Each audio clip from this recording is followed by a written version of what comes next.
Pause, it'll talk, and we'll go for a walk as the hope of Janice and Jen. Hey everybody, welcome to University Parents with Janice and Jen. I'm Janice. And I'm Jen. And we're excited to have you here with us today. And this is our second week of University Parents with Janice and Jen.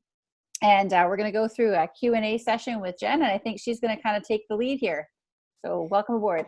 I am. Last week, Janice asked me a number of questions and I had a great deal of time to answer. This time, I'm going to lean into Janice's expertise and ask her questions because our topic today is how do you help your child thrive as a young adult at university? And what are the things that Janice has learned in the parent space from her own experience? Because I'm not sure if you're all aware, but you're looking at an expert in parenting of Trinity students. Because Janice, how many children have come to Trinity? From my family? Well, it started with my family. Like, I'm one of four sisters that came from Ontario to Trinity Western. And then I met my husband at Trinity. And then I have had four children at Trinity. So yeah, this is my fourth, started this past year, and got to be roommates with your son, which was totally a God thing.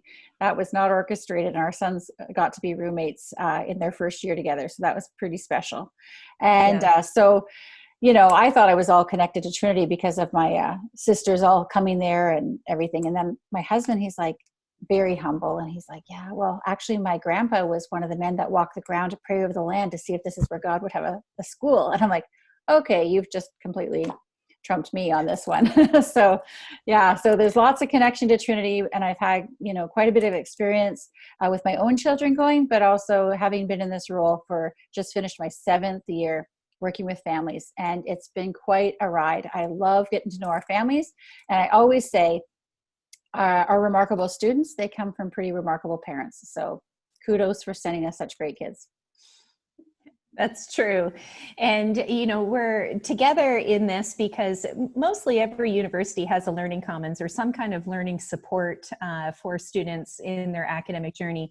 But I do know not every university has a thriving parent community.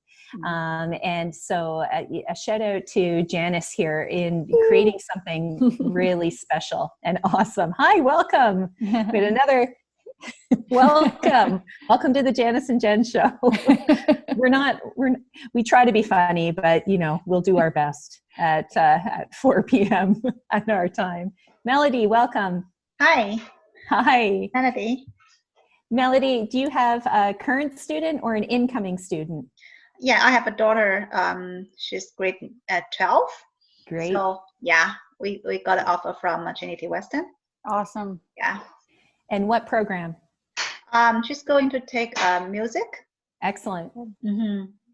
Good. So we have a good mix here, 2 incoming parents and 2 current parents. And Janice, I'm going to start it off and pick your brain a little bit and getting kind of curious here to share your expertise from the parent world and your own parenting experience. What's the best way to keep informed about what's going on campus when sometimes your children don't always tell you? That's true. That's true. And be prepared that students often will not tell you things, mostly because it's like out of sight, out of mind. You're not even on their radar at all. So I learned this the hard way when one of my colleagues from Ontario, she had sent her son to Trinity and never heard from him, and not one text, didn't reply to calls. Finally, they're like, you know what? We're paying for his phone bill. So they actually cut his phone off. And all of a sudden they heard like immediately from him some other way that, Mom, my phone's not working. I don't know what's going on. And they said, well, that's because the reason you have a phone is so that you can communicate with us. And if we text you, you text back. If we call you, you make sure you set aside a time to call us back. So anyway, he learned that lesson to call his parents and stay in touch. But we have lots of ways for you to know what's going on campus. One of them, which I'm so proud of my team on our Facebook page. So we have a TW parent page on Facebook, and it's run by 5 women who are from Canada and the States, across Canada. So they cover people they've had kids that are in the arts. They've had kids who are in sciences, in education, people who've been Spartan athletes. So they've covered a wide variety of students as well. And so they post articles that are meaningful for parents, whether you're first year, fourth year. They try to find encouraging Bible verses and ways to help you stay engaged. If there's an event that's happening, they always post it on there. So that is my number one way to stay actively involved. So if you're not on Facebook, it's a great reason to be on Facebook. We'd like to get an Instagram page going, and we're working on that right now. But we also have other Trinity accounts that we encourage you to follow. So if you're on Twitter, follow Trinity Western on Twitter. If you're on Instagram, follow Trinity Western on Instagram. We also have our website. So on twu.ca/parents, or if you just go to our Trinity Western main page, there's a little button that says parents. You can click that, and there's a whole list of resources on the one side that has information for you. So there's lots of ways to be involved. We also have a parent calendar. And so this year might look a little different with not being able to plan our events the exact same way. But typically in September, you would get on O-Day a parent calendar, and it has a list of all the Spartan games and when our school plays are, when other events on campus are happening. But I would say the Facebook page is the best way to stay the most current. Thanks, Janice. I agree. You get a lot of followers on that Facebook page, and it is a good way to communicate, especially for parents. Janice, share with us your best advice, what you've learned over your time with your own children and through other parents when you're considering how to help your children thrive as adults at the university. Well, probably the number one thing is to listen first. And so as they're telling you things, just listen. Sometimes you don't know the complete story. You're only getting their side of a story. So listen and don't judge, and don't prejudge the story either. But just be a good listening ear. That would be the first thing I would say. Tell me more. I know if that's number one, what's number two for you? Believe in them, believe the best in your student. There's going to be lots of stresses that they're facing, sometimes for the very first time, and they need to know that you have their back. And so with our parent department, what we try to do is offer resources that support you so that you can best support your students. And that includes things like this webinar, or it includes things like our care package program. So one of the things that for you new parents that you might not know about is we have a program called Touch of Home, and parents can order online, whether it's a birthday cake, or if your student is sick, or if they just want to pick me up. They've called you and they said, you know, Mom, I'm really discouraged. I'm having a really hard time. Sometimes you don't know what to do. And so you can order a care package program through our Touch of Home. And that's run also by volunteers. And I love that. We have so many parents that want to give back. And this is one of the ways they've chosen to do that. And so our care package program, it's grown probably about 600% in the last couple of years. As parents are finding out ways to support their students, they do that. But we also have parents that will buy, so say your student has a roommate, maybe from another country, and you'd be like, you know what, I'd like to find a way to bless that student. And so you could order a care package for that student. And so often we'll do a specialty item at Thanksgiving, Christmas, Valentine's Day, or Easter. And I'll price point it, say at around, $20. So sometimes you can afford to buy 2 or 3. I one time had a mom up in Northwest Territories, and she ordered 30 extra. I'm like, 30 extra? I get to bless 30 students? I was thrilled. And so I was like, okay, God, I don't know who I'm supposed to bless these with, but please direct me to the right students. So often I'll work with RAs because they often know who the students are that need encouraging. But this one time I had this Christmas package, and I was walking outside the door of Reimer, the student center, and I said, Lord, please direct me to who I'm supposed to give this to. And this girl's walking towards me, and I said, this is for you. I have a parent that wanted me to bless a student, and I'm giving it to you. And she was so moved. She started crying, and she said, that's really for me. And I said, yes. And I said, where are you from? And she said, Ghana. I said, Ghana, do you have somewhere to go for Christmas? And she said, no, I don't. And I remembered from one of our parent chapters, this mom had said, if you ever have a student that has nowhere to go, let me know. I will take them. And so I was able to connect that mom with that student, and she was there for Christmas. So that's also, I love that story. And I'm like, it wouldn't have happened without our care package program, without our parent chapters, without God, it's all connected. And so we have such a beautiful community, and it's been quite a privilege to get to be a little part of that. Yeah, thanks, Janice. A lot wrapped up into that. How to bless your children, Yeah. and how to listen and Yeah. pray and be with them. I want to ask you about something that many first-year parents experience, and I know many of you have heard of the metaphorical term of frosh 15. That typically means gaining 15 pounds according to cafeteria food in your first semester. And this is called COVID-19 for a reason. Yeah. But I'm talking about a different type of frosh 15. I use that term to describe the academic hits that students take in their first semester. Oftentimes GPAs fall, and they experience challenge, and they experience a time of, what? That's not my typical standard academic result. So what do you suggest for parents when they find themselves in that space? When failure is on the table, or when a challenge exists for a student, what do you suggest works for parents in that space? Well, I'd say number one, don't expect perfection. And between high school and university, there's a huge learning curve. And so some students adjust well to that transition, and some it's a bit more of a journey, because also at university, you're introduced to a community of life. You're treated as an adult now. So you have to own everything. You have to own your academics. You have to own the social experiences. You have to own living with somebody new often if you're not commuting from home. But just even the learning curve of having to not have a teacher be on top of everything now, it's like, it's all up to you. That's why the supports we have through the Learning Commons are hugely beneficial to students to know about. And so when your student gets their first midterm and they haven't got the 98% they got in high school, and you're like, oh, what happened? You can do better than that. That wouldn't be the best response. I would say, just keep affirming them, encouraging them, and let them know you have their back, that you're praying for them. One question we might have on that regard is like, how do we encourage or get our child to use the resources that are there? Because we know they're there, we let them know they're there, but it's actually getting them in the door and taking advantage of it is kind of a challenge for us sometimes. Yeah, that's a good question. Jen, how would you answer that one? That is a great question. And, sometimes it's a matter of persisting with. It's that old proverb, or not proverb. It's not biblical, but you can take a horse to water, but you can't make the horse drink. There will become times when a student, the light bulb will go off, and they'll realize, I need the help. But what we do is we show up in spaces when students are flailing or struggling, and we tap them through a student care alert or through a personalized invitation. If we're aware that a student is struggling, then we find a backdoor connection, either through a residence director or someone in student life, or a faculty member who seems to be clicking with that student, or a success coach. And we say, hey, reach out.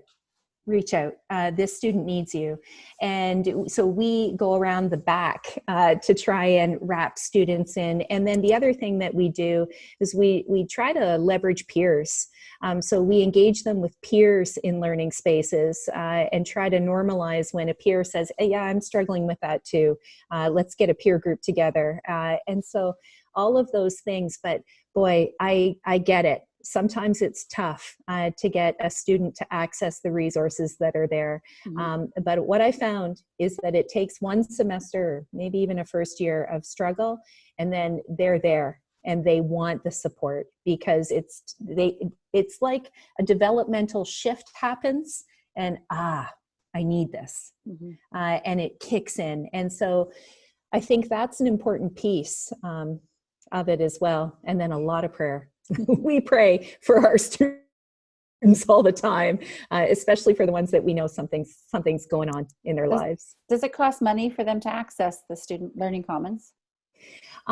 Typically, no. Mostly everything in the Learning Commons is free, but there are some services that fall into academic categories like success coaching or study skills, where there is a small fee for that, for accountability for the students. But typically, no, it's free. Okay. And confidential. It's not shared with professors. And so that's an important point that we tell our students. This is between you and us, and you and others. This is normal. Thank you.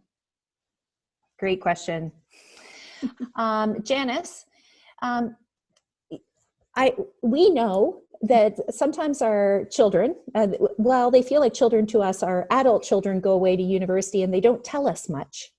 And you kind of touched on this in the first one, how do you stay informed? But what do you suggest parents do to continue to nudge in that space? Like what's worked for other parents? Oh, and please tell that great story about the emails. I need to hear that one again that I heard. Okay, I'll tell you a few stories here, because my dad used to write me letters when I was at Trinity, and he would staple $20 to it, and he'd write, "It's for need, not greed. Love, Dad." That was it. That was the whole letter. Do you think that made my day? Yes.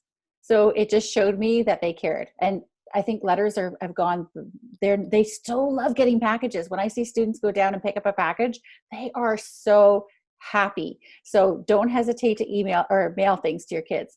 Even Amazon, you can put personalized notes in Amazon. So use amazon.ca and you can have packages shipped and you don't have to pay the shipping from the States and stuff.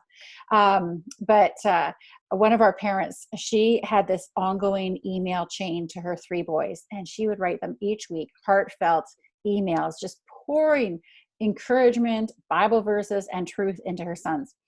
And every week, a year went by and she got this email back, and it was from one with the exact same name as her son, who said, "I didn't want to tell you, but for a whole year you've been emailing me by mistake thinking I'm your son, and I didn't want to tell you because I've loved these emails so much." So things like encouraging emails, you may not hear back from your kids. Somebody else might be getting blessed. But the idea being just to send those kind of notes of encouragement to your kids. And then the story that really worked with me was knowing my mom. When I was a student at Trinity, it was back in the payphone days when you'd have to call after 11, so it'd be cheaper. But I would call to Ontario and it would be 2 a.m. And I always knew I could count 100% that she would answer, "Hello," as if she's perfectly awake at 2 a.m. She was always ready to listen. And I can't say I've been that good as a mom myself, but I knew my mom had my back and that she would not give me advice. She never gave me advice when I called those times, but she always said, "Hey, how can I pray for you?" So that's a tip for parents. Yeah, thanks, Janice. I love that story about the emails. Mm-hmm. I think that's spectacular. Janice, I want to ask you very practically right now, what can parents do to encourage their children to go speak to their faculty? And why is their faculty, the people that are teaching their courses, why is that so important? And I think this answer will circle back to, Jeff, what you were asking about as well. What's another way to get your child to seek someone out when they need it? Janice, I leave that one with you. That's a good question. Because I can't say my kids were always the ones that would go to their profs, but I do know the profs are there for you, and you don't need to be afraid to talk to them. Like, because you're only one of 24 students or so in a class anyway, so it's not like there's a lot of competition vying for the prof's attention. They do have office hours that are available to them. And the whole thing about owning your adulthood now is that you take responsibility for learning and understanding. One advice that I gave my kids always, that my sister had given me, was there's never a dumb question. So never be afraid to ask questions either, because if you don't understand, their job is to help you understand or help you learn to understand.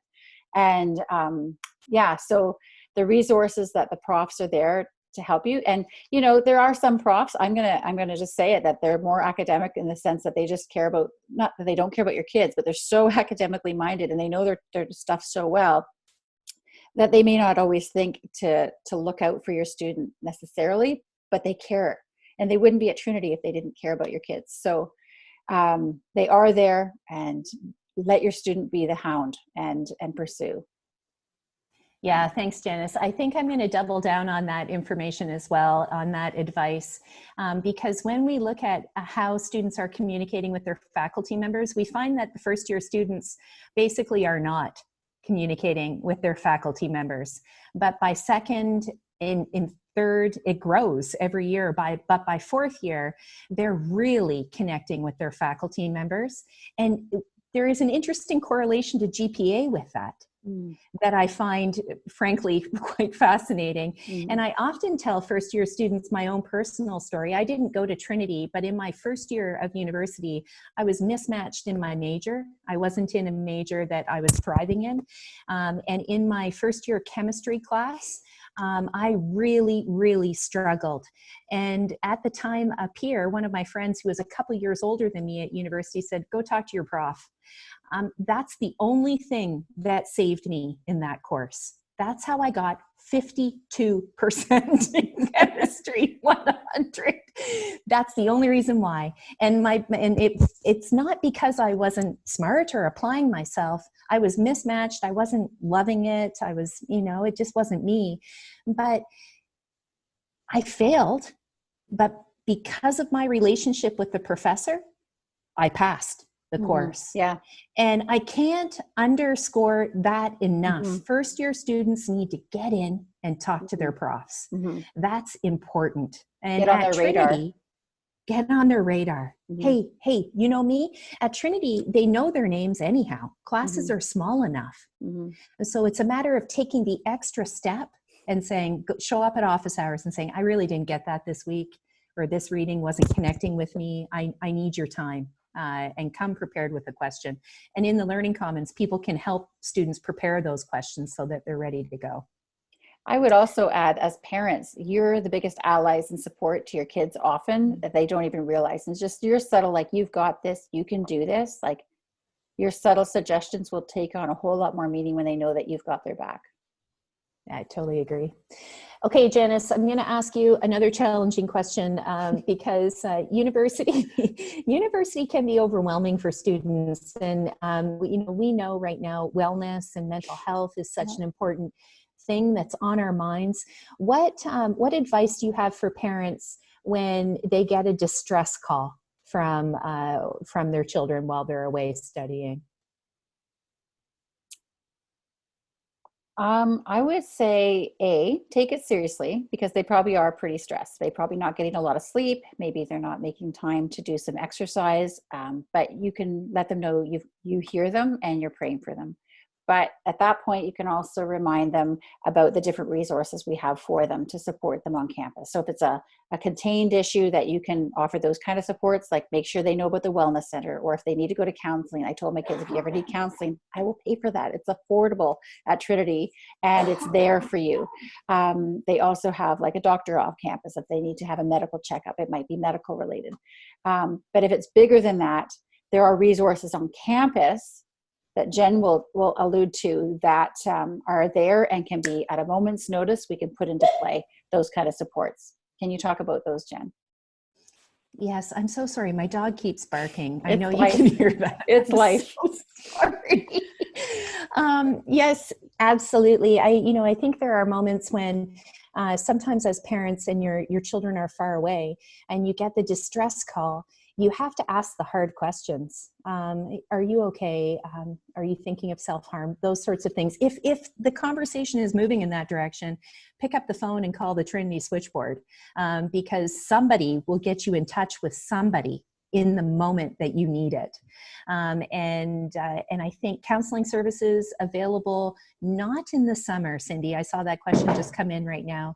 Not in the summer. There are some small partnerships to connect students to counseling practices in the summertime that are nearby to the campus, but not on our campus.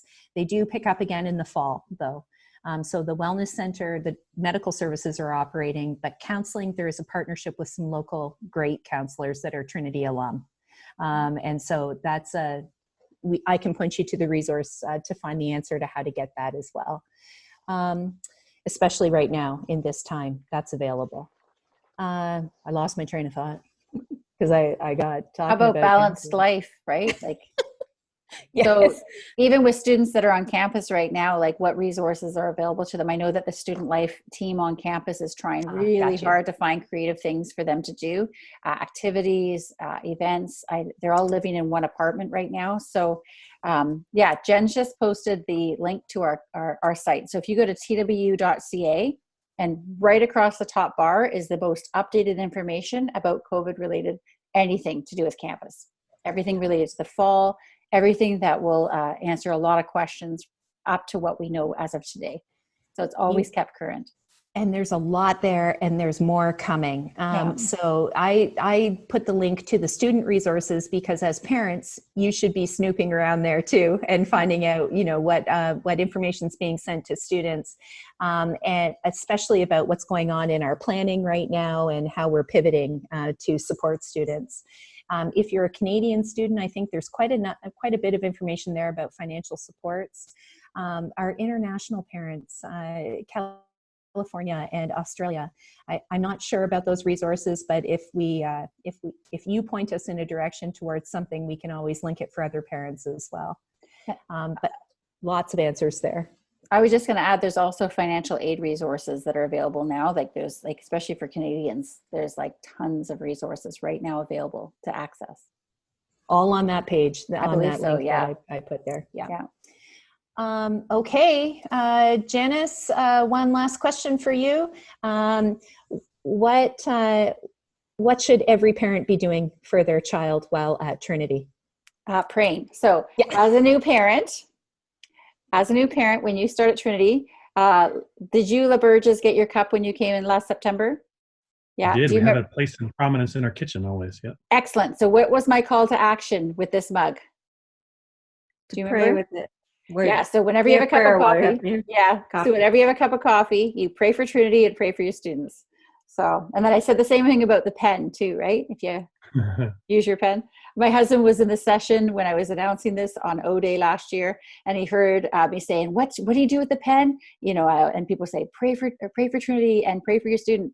And then the guy beside him said, "Write checks." So also what happens with a pen. But so these mugs are pretty special. And Melody and Susan, we hope you can get a mug. But we're not sure how it's all going to look in September, but we are here for you. And we're helping create an extraordinary, remarkable experience for our families. So that's us. That's us. Are there any questions that you have for us that we didn't cover today? Next week on the Janice and Jen Show, just a plug for this next week, we're going to have one of our accessibility specialists in this space to answer any questions about academic accommodations. And we have lots of resources in that sphere, and some really great processes to talk about how to enact that to protect your learner through their academic journey. And so join us for that. We'll be talking about accessibility. But if you have any questions now, feel free to unmute and ask away.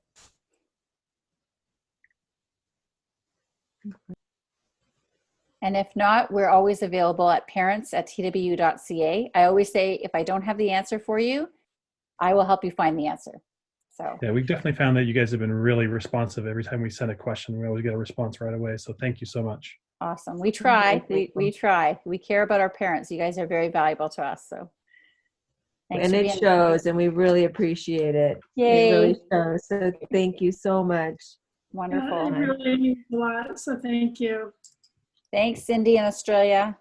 Yes. Wow. Yeah, we appreciate you all. So one thing I'm going to put a plug in for our Thursday at 11 a.m. Pacific Standard Time parent call. We had started this originally with Cindy and some parents on the Asian corridor a year ago, just trying to connect them, finding a way for our parents to connect in the Asian time zone. But then I realized in February, why don't we try a global one? And this was before COVID shut everything down. And so our first one in February was, it was reasonably attended. And then the next week, when everything was shut down, 100 people showed up. I'm like, okay, I think we're on to something, trying to connect our families. And so if you're free at 11 a.m., we usually have someone from staff come for the first few minutes and share a little update from campus. So we've had everyone from vice presidents to presidents to enrollment to student life. Tomorrow we have our commuter rep, Glenn Hansen. He's the director of the commuter department and does a fantastic job. It's going to be fun and engaging, and he's got lots to share. And it's been really meaningful because we've also included alums in that as well. So we want Trinity people, our Trinity community, to feel connected and know that we're caring, but also that we're praying for this school, that God has established, and that we're still on mission, developing godly Christian leaders for the various marketplaces of life. So there's my plug. Well, everyone, thank you for joining us today. If there's a question, we're still here, but we've loved getting to see you and having you in this space. And I always love engaging with Janice in this space. We come from two very different realms of the university, and yet we're both Trinity moms and both Trinity staff, and that binds us together in this community. Make a good tag team. Nice job.